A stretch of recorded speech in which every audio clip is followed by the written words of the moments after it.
గౌరవనీయులైన పెద్దలు ఈరోజు నాగర్ కర్నూలు పట్టణంలో జరుగుతున్న ఈ ధర్నాలో సంఘీభావం చెప్పడానికి ఇక్కడ జరిగిన ఘోరాతి ఘోరమైన మానవత్వానికి మచ్చ తెచ్చే ఈ కార్యక్రమం, ముఖ్యంగా ఈ హత్య ఏదైతే జరిగిందో మా సోదరుడు గణేష్ అట్లాగే మౌనిక చంద్రకళ గారి కుటుంబానికి అండగా నిలబడడానికి విచ్చేసిన గౌరవ పెద్దలందరికీ, రాజకీయాలకు అతీతంగా పేరు పేరున విచ్చేసిన ప్రతి ఒక్కరికి నమస్కారం.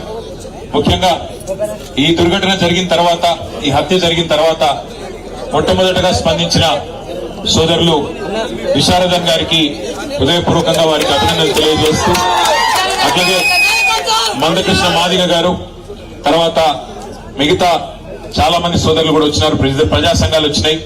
ఇవాళ SC ST Bahujan Samaj party నుంచి కూడా మిత్రులు వచ్చారు.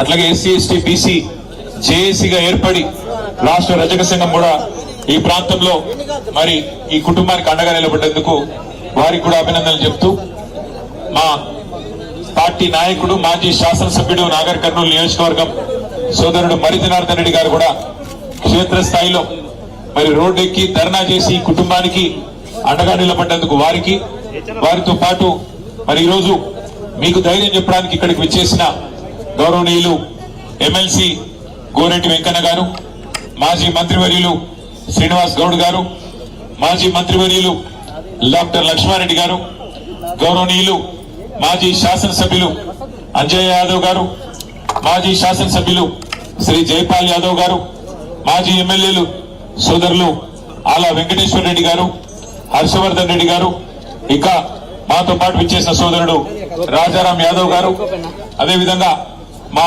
సోదరుడు చిలకమరి నరసింహ గారు, డాక్టర్ సత్య గారు, అట్లాగే మా తమ్ముడు విజయ్ కుమార్ గారు, ఇమ్తియాజ్ ఇషాక్ గారు, మా అన్న ఫుడ్ కార్పొరేషన్ చైర్మన్ మరి పెద్దలు గోలి శ్రీనివాస్ రెడ్డి గారు, రాజ్యసభ సభ్యులు, బీఆర్ఎస్ పార్టీ రాజ్యసభ సభ్యులు, బలహీన వర్గాల ముద్దుబిడ్డ శ్రీ వద్దిరాజు రవిచంద్ర గారు, ఇంకా మా సోదరుడు వరంగల్ మాజీ శాసనసభ్యుడు నన్నపనేని నరేందర్ గారు, పెద్ద ఎత్తున విచ్చేసిన పత్రికా మిత్రులకు అందరికీ నమస్కారం.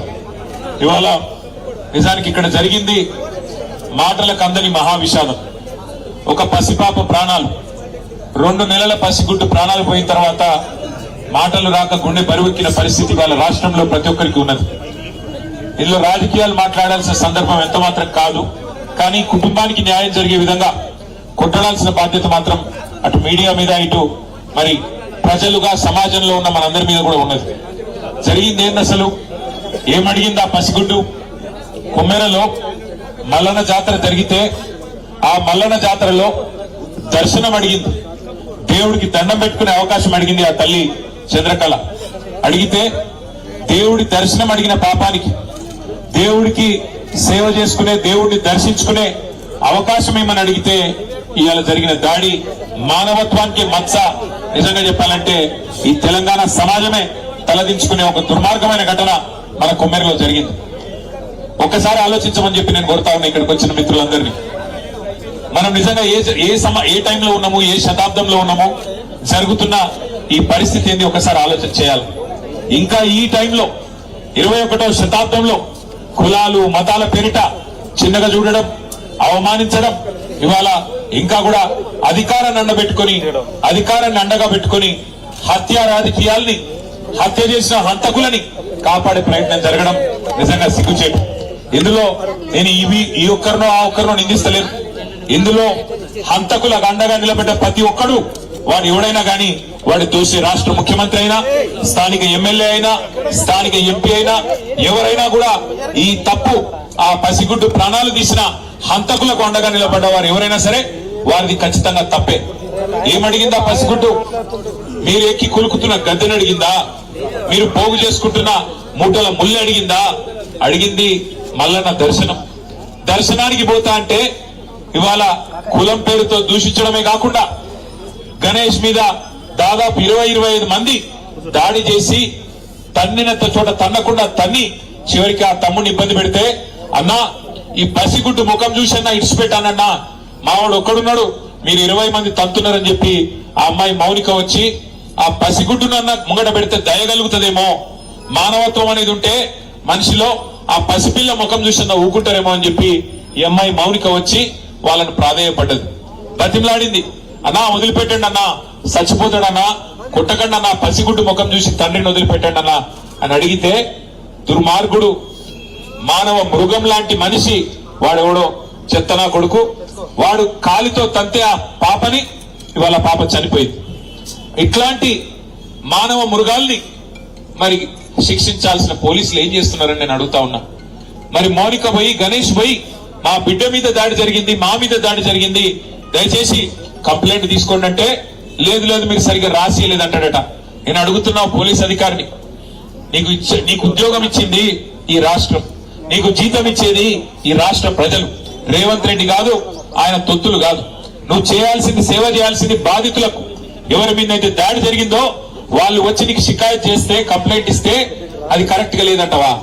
సోమోటోగా తీసుకోవాలి. నువ్వు తప్పు జరిగితే సోమోటో తీసుకోవాలి. సోమోటో అంటే నీయంచట నీవే స్వచ్ఛందంగా తీసుకోవాలి. వాళ్ళు షికాయత్ చేసే అవకాశం కూడా ఇవ్వద్దు. కానీ నువ్వేం చేసినావు? ఇవాళ బాధితులు వచ్చి నీ తరపు నీకు ఫిర్యాదు చేస్తే సిగ్గు లేకుండా అధికార పార్టీ నాయకులకు ఫోన్ చేసి అయ్యా మీ మీద కంప్లైంట్ వచ్చింది, మీరు వచ్చి కౌంటర్ కంప్లైంట్ ఇవ్వండి అని చెప్పి నువ్వే వాళ్ళను ప్రేరేపించి సిగ్గు లేకుండా చేస్తున్న వేసుకున్న యూనిఫామ్ కి విలువ లేకుండా, చేస్తున్న ఉద్యోగానికి విలువ లేకుండా, పోలీసు అనే ఒక గౌరవం కూడా కోల్పోయే విధంగా ఇవాళ మీరు వాళ్ళని కాపాడే ప్రయత్నం చేస్తున్నారు. ఆ పాప చనిపోతే పెట్టాల్సిన కేసు ఏంది? హత్య కేసు కాదా? ఆ 8 మంది వాళ్ళైతే దాడి చేసిండ్రో వాళ్ళని జైల్లో పెట్టొద్దా? సిగ్గుందా ఈ నాగర్ కర్నూలు పోలీస్ యంత్రాంగానికి నేను అడుగుతా ఉన్నా. ఇవాళ రోడ్ ఎక్కి ఆ తల్లి బిడ్డ చనిపోయి ఇంకా 3 రోజులు కాలే, ఆ తల్లి ఇవాళ ఆ బిడ్డకు పాలియాల్సిన టైంలో ఇక్కడ కన్నీళ్లతో రోడ్డెక్కి చౌరస్తాలో అంబేద్కర్ సాక్షిగా కూర్చుంటే ఈ స్థానిక యంత్రాంగం, జిల్లా యంత్రాంగం ఆ బిడ్డతో పాటు రాజ్యాంగాన్ని కూడా ఖననం చేసిన మాట వాస్తవం కాదా? డాక్టర్ బాబాసాహెబ్ అంబేద్కర్ విగ్రహం సాక్షిగా ఇలా తల్లి అడుగుతున్నది ఏంది? న్యాయం కాదా? ఏం అడుగుతున్నది ఆమె? అన్నా నేను అడిగిన ఆ అమ్మాయి చెప్పిన చంద్రకళ గారికి, అమ్మా నీ కొడుకు నీ కుటుంబానికి నేను అండగా ఉంటా, ఓ 10 లక్షల రూపాయలు పెట్టి ఇల్లు కట్టిస్తా అంటే ఆ చంద్రకళ ఏమన్నదో తెలుసా నాతో? అన్న అది తర్వాత సంగతి అన్నా, మీరు ముందు వాళ్ళకి శిక్ష పడేటట్టు చేయండి, మీరు అసెంబ్లీలో మాట్లాడండి, మీరు మొత్తం రాష్ట్రం దృష్టికి తీసుకొని పోండి, మాకు సాయం చేసేది మీరు తర్వాత చేయండి పర్వాలేదు, కానీ ముందు ఆ తల్లి బిడ్డలు కోల్పోయిన తల్లి బిడ్డని కోల్పోయిన ఆ తండ్రి వారి ఆవేదనకు మీరు న్యాయం చేయండి అని మాత్రమే చంద్రకళ వాళ్ళ నాయనమ్మ కోరుతున్నది. ఇంతకు మించి ఏం అడగాల? వాళ్ళు ఏం తప్పు చేసింది ఆ పిల్ల? అయినా నాకు తెలియక అడుగుతా, 2 ఏళ్ల పసిగుడ్డు కులం తెలుసా? 2 ఏళ్ల పసిగుడ్డు, 2 నెలల పసిగుడ్డుకు మతం తెలుసా? 2 నెలల పసిగుడ్డుకు అధికారం తెలుసా? ఏం తెలుసు? మనం పుట్టించిన కథ కులం. మనిషి పుట్టినాక 5 నిమిషాలకు పుట్టేది కులం, మనిషి పుట్టినాక 5 నిమిషాలకు పుట్టేది మతం. ఇవాళ దానికోసం చివరికి మనుషులను చిన్న చూపు చూసి, దేవుడు దర్శనానికి రాకుండా చేసి, వారి మీద దాడి చేసి, మళ్ళీ వారి మీదనే కేసులు పెట్టి చివరికి రోడ్డు మీద కూర్చునే పరిస్థితి తల్లికి, ఆ తండ్రికి, వాళ్ళ కుటుంబం మొత్తానికి తెచ్చిన ఈ వ్యవస్థను చూసి సిగ్గుతో తలదించుకోవాలి తెలంగాణ సమాజం. ఇవాళ నేను ఇక్కడ రాజకీయం మాట్లాడడానికో రాజకీయం చేయడానికో రాలేదు. నేను స్థానిక ఎమ్మెల్యే గారిని కూడా కోరుతా ఉన్నా, స్థానిక ఎంపీ గారిని కూడా కోరుతా ఉన్నా, హంతకుడు ఎవడైనా హంతకుడే, వాడు ఏ పార్టీ వాడైనా, ఏ పార్టీ వాడైనా వాడిని ఖచ్చితంగా శిక్షించాల్సిందే. 8 మంది ఈరోజు ఈ హంతకుల ముఠా కలిసి ఆ పాపను హత్య చేసింది. ఆ 8 మందిని జైల్లో పెట్టాలా, ఆ 8 మందిని ఖచ్చితంగా హత్యా నేరం కింద అరెస్ట్ చేయాలన్నదే మా ప్రధానమైన డిమాండ్. తర్వాత ఆ కుటుంబాన్ని తప్పకుండా సరే మేము పార్టీ పరంగా మేము ఆదుకుంటాం, ఆ ఇల్లు కట్టిస్తాం, అది పెద్ద సమస్య కాదు, కానీ రాష్ట్ర ప్రభుత్వం కూడా స్పందించాల. రాష్ట్ర ప్రభుత్వం కూడా ఖచ్చితంగా స్పందించి ఈ దుర్మార్గమైన అహంకారంతో, ఆధిపత్యంతో, అధికారం అండ చూసుకొని చెలరేగిపోయి ఆ పసిగుడ్డుని ఏదైతే హత్య చేసినారో రాష్ట్ర ప్రభుత్వం కూడా స్పందించి 1 కోటి రూపాయలు నష్టపరిహారం ఖచ్చితంగా ఆ కుటుంబానికి అందించాలి. ఆ కుటుంబంలో చదువుకున్న వాళ్ళు ఎవరైనా ఉంటే, గణేష్ గాని వాళ్ళ తమ్ముడు గాని వాళ్ళ చెల్లి అక్క గాని ఉంటే తప్పకుండా వారికి వెంటనే ప్రభుత్వ ఉద్యోగం ఇవ్వాలి. ఆ కుటుంబానికి అండగా నిలబడాలి. ఆ అమ్మాయిని, ఆ పసిగుడ్డును, 2 నెలల పసిగుడ్డును, పొత్తిళ్లలో ఉన్న పసిగుడ్డును హత్య చేసిన హంతకులను ఖచ్చితంగా శిక్షించి జైల్లో వేయాలి, అవసరమైతే ఉరి శిక్ష వేయాలి తప్ప వదిలిపెట్టొద్దని నేను కోరుతా ఉన్నా. దయచేసి ఇక్కడికి వచ్చిన మిత్రులను కూడా నేను కోరుతా ఉన్నా. సరే మేము చుట్టపుచుపుగా వచ్చినాం పోయినాం, కానీ ఇక్కడ ఉన్న మా తమ్ముళ్ళు బీసీ ఎస్సీ ఎస్టీ అందరు జేఏసీగా ఏర్పడి విశారద గారు మందకృష్ణ గారి తరఫున బీఎస్పీ తరఫున అందరు కొట్లాడుతా ఉన్నారు, బీఆర్ఎస్ తరఫున కొట్లాడుతా ఉన్నారు. ఈ పోరాటం ఆపకండి. న్యాయం జరిగేదాకా మరి జనార్దన్ రెడ్డి మీ ఎమ్మడి ఉంటాడు. మరి జనార్దన్ రెడ్డి కూడా నేను విజ్ఞప్తి చేస్తా ఉన్నా, ఒక ధర్నాతోనో ఒక దీక్షతోనో ఈ కుటుంబానికి న్యాయం జరగదు. న్యాయం జరిగేదాకా ఈ దుర్మార్గులను శిక్షించేదాకా వదిలిపెట్టొద్దు. మానవత్వానికే మచ్చ తెచ్చిన ఈ దుర్మార్గులను ఖచ్చితంగా వదిలిపెట్టద్దు. రాష్ట్రం మొత్తం ఒక సందేశం పోవాలి. ఇట్లాంటి ఎక్కడ జరిగినా సమాజం ఊరుకోదు. ఇట్లాంటి ఎక్కడ జరిగినా మనుషులు స్పందిస్తారు. మనసున్న మనుషులు తప్పకుండా ఆ కుటుంబానికి అండగా నిలబడతారని చెప్పి మనందరం కూడా ఒక సందేశం నాగర్ కర్నూలు ఇచ్చిద్దాం. కందనూలు అంటేనే మహేంద్రనాథ్ గారు ఆనాడు చేసిన పోరాటాలకు, చేసిన సామాజిక న్యాయానికి పర్యాయ పదంగా నిలబడ్డది నాగర్ కర్నూలు. అట్లాంటి నాగర్ కర్నూలులో అచ్చంపేటలో ఈ ప్రాంతంలో ఈ దుర్ఘటన జరగడం, ఈ సంఘటన జరగడం నిజంగా బాధాకరం, దురదృష్టకరం. ఆ పసిగుడ్డుకు మనం ఇవ్వగలిగిన ఒకే ఒక నివాళి, ఆమెను చంపిన హంతకులను న్యాయం జరగాలి, ఆ హంతకులకు శిక్ష పడాలి. ఖచ్చితంగా ఆ కుటుంబానికి మనందరం అండగా నిలబడాలి. మళ్ళొక్కసారి ఇందులో రాజకీయాలొద్దు, ఫలానా వారిని తిట్టడం వద్దు, ఇంకొకరిని తిట్టడం వద్దు. కానీ ఆ హంతకులు ఏ పార్టీ వాళ్ళైనా, ఎవరి మనుషులైనా వారిని శిక్షించేదాకా వదిలిపెట్టం. శాసనసభ సమావేశాలు 16వ తారీఖు నుంచి ప్రారంభం కాబోతా ఉన్నాయి. ఒకవేళ ఈ లోపల న్యాయం చేసి ఆ 8 మందిని జైల్లో పెట్టకపోతే, వారి మీద హత్యా నేరం మోపకపోతే తప్పకుండా శాసనసభలో కూడా వదిలిపెట్టం. ప్రభుత్వాన్ని గల్లబట్టి అడుగుతాం. శాసనసభలో, శాసన మండలిలో ఖచ్చితంగా నిలదీస్తాం. వదిలిపెట్టమని చెప్పి కూడా ఆ కుటుంబానికి ఆశ్వాసన ఇస్తూ, మరి ఆ కుటుంబాన్ని కూడా నేను కోరుతా ఉన్నా, మీరు దయచేసి ధైర్యం కోల్పోకండి. మీకు అండగా మేము ఉంటాం. ఎక్కడ వదిలిపెట్టి పోము. మరి జనార్దన్ రెడ్డి గారు మా పార్టీ తరఫున అనుక్షణం మీ కంటికి రెప్పలాగా కాపాడుకునే బాధ్యత మరి జనార్దన్ రెడ్డి గారికి నేను అప్పచెప్తా ఉన్నా. మళ్ళీ ఇల్లు కట్టించి ఆ ఇంట్లో కూడా పాలు పొంగించే కార్యక్రమానికి నేనే వస్తా.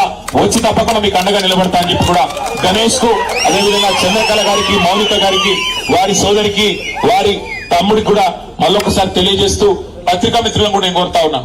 ఈ రోజు ఈ సంఘటన, ఈ 2 నెలల పసిగుడ్డు నిజంగా ఒక ఎమ్మెల్యే బిడ్డనో, ఒక ఎంపీ బిడ్డనో, ఒక రాజకీయ నాయకుడి బిడ్డనో అయితే ఇట్లే ఉంటుండే ఇవాళ స్పందన అధికార యంత్రాంగం. మీరు కూడా ఆలోచించండి, మీడియాలో కూడా చూపెట్టండి. ఒక సామాన్యుడు కదా, గొంతు లేదు కదా, గణేష్ కదా, ఆయనకి ఎవడున్నాడు అని అనుకుంటున్నారేమో. ఇంతమంది నిలబడ్డం ఇవాళ రాజకీయాలకు అతీతంగా భవిష్యత్తులో కూడా నిలబడదాం. తెలంగాణ సామాజిక చైతన్యాన్ని చాటుదాం. తెలంగాణ సమాజంలో కులము మతం పిచ్చి లేదు. మన దగ్గర ఇంకో వేరే రాష్ట్రంలో ఉన్నట్టు కులం మతం పేరు మీద రాజకీయాలు లేవు. అదే పద్ధతుల్లో మనం భవిష్యత్తులో కూడా నడవాలా. ఇక్కడ అందరూ ఒకటే, అందరి ఓట్లో ప్రవహించేది గదే రక్తం, అందరికి ఉన్నది గదే గుండె, గదే కాలేయం అన్నట్టుగా అందరం కలిసికట్టుగా ఆ కుటుంబానికి కులాలకు అతీతంగా నిలబడదాం. అది మరి జనార్దన్ రెడ్డి అయినా, లేకపోతే విశారదన్ అయినా, మందకృష్ణ అయినా, బీఎస్పీ అయినా, కేటీ రామారావు అయినా, ఎవరైనా అందరం మనుషులమే. అందరం ఇవాళ ఒక తండ్రిగా చెప్తా ఉన్నా నేను. నిజంగా తల్లడిల్లిపోయింది వార్త చూసిన తర్వాత, గుండె తల్లడిల్లిపోయింది. 2 నెలల పసిగుడ్డును తనడానికి మనిషి అనేటానికి మనసు వస్తుందా? వాడు మానవ మృగమా? ఇంకోటి ఆవిడ బయట ఉండాలనా అటంటోడు?